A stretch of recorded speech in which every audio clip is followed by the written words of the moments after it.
এই ক্ষমতা নেই। তুমি যদি পারো তুমি আমার লেজদিকে পার হয়ে চলে যাও অপারে। কি বলে বানর? তুমি বানর হল তো জীব, যত্র জীব যত্র শিব ঘটে ঘটে নারায়ণ। না বানর, আমি তো লেজদিকে পার হয়ে যেতে পারবো না, তোমাকে তো পারলে সরাতেই হবে। বললাম তো বাচ্চা, আমার জীর্ণ শীর্ণ শরীর, আমি বৃদ্ধ বুড়া বানর, নড়বার চড়ার মোটেই ক্ষমতা নেই। তবে পারো যদি তোমার হস্ত দিয়ে আমার লেজকে গুটিয়ে দাও আর পার হয়ে চলে যাও অপারে। ঠিক আছে বানর, তাহলে তোমার এই লেজ আমার জন্য আমার বাম হস্ত দিয়ে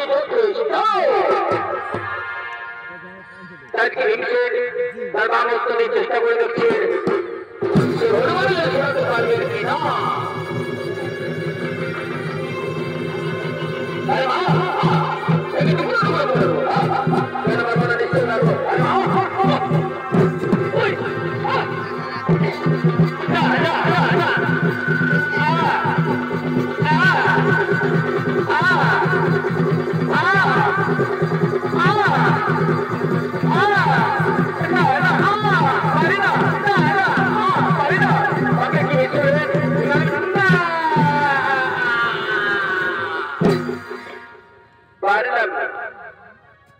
পারলাম না, আমার বাম হস্ত দিয়ে চেষ্টা করে দেখলাম, এবারও লেজ সরাতে পারলাম না। কিন্তু না, আমি যারা ধর্মরাজ দৃষ্টির কাছে প্রতিজ্ঞা করে এসেছি, এগুলো আমাকে সুবর্ণপত্র নিয়ে যেতে হবে।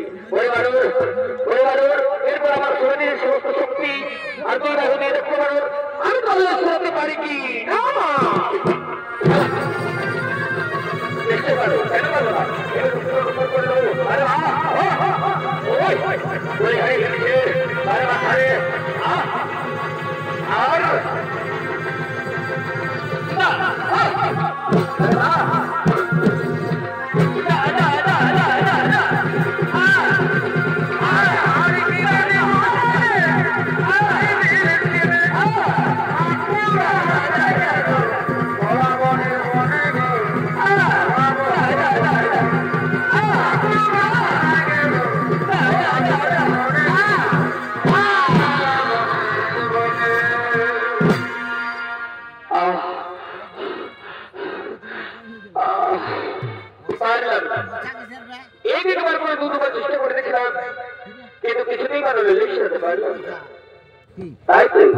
তাহলে কি সে ধর্মহারী ভগবান ছল পরিবারের ধারণ করে বসে আছে মনের মুঠোয়া ধরে আমাকে পরীক্ষা করা যায়? বলে বানর, কি বানাম আর কোথায় ধাম? কি জন্য বসে আছে মনের মুঠোয়া ধরে? স্বরূপে তোমার অল্প পরিচয় বলবো বলবো। আচ্ছা, আগে দাও তব পরিচয়, পরে দেবো মম পরিচয়। তবে শোনো বানর, আমার পরিচয় সূর্য বংশে জন্ম পিতা প্রভুর। তারা ধর্মরাজ যুধিষ্ঠির কাছে চলেছি, গন্ধমালের পর্বত মানুষের বাড়ি সুবর্ণপত্র নিবার ধরে। তাই আমার নাম বলো বানর, এরপরে তোমার পরিচয়টা শুনি। শোনো বাচ্চা, আমার পরিচয় কেশরী ক্ষেত্রে জন্ম মোর পিতা প্রভুর। মা জননীর আশীর্বাদে আমি চারযুগ অমর। তাদিকে প্রভু রামচন্দ্র সিংহ লঙ্কায় গিয়ে রাবণকে করেছিলেন সংহার, মা জননী সীতাকে করেছিলেন উদ্ধার। তাই আমার নাম বীর হনুমান।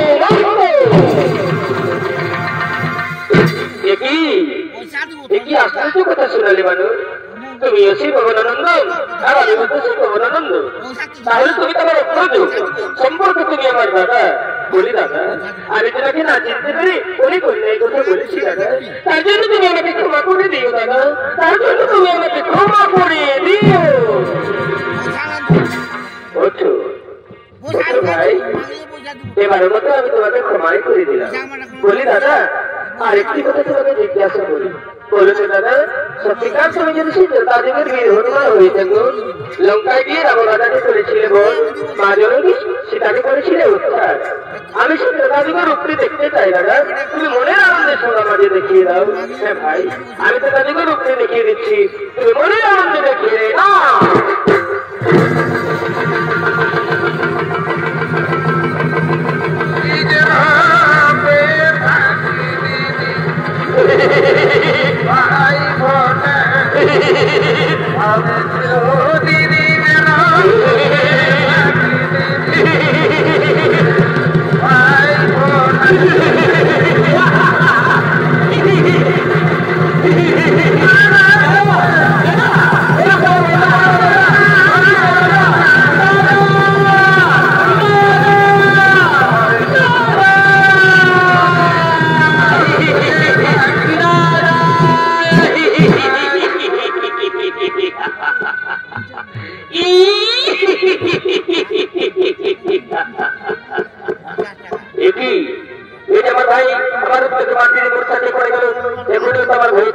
হারিয়ে যেতে পারি না না আমি আর এরপর রাখি না আমি আমার নিজের পূর্ববর্তী করিব ধারণ পূর্ববর্তী করিব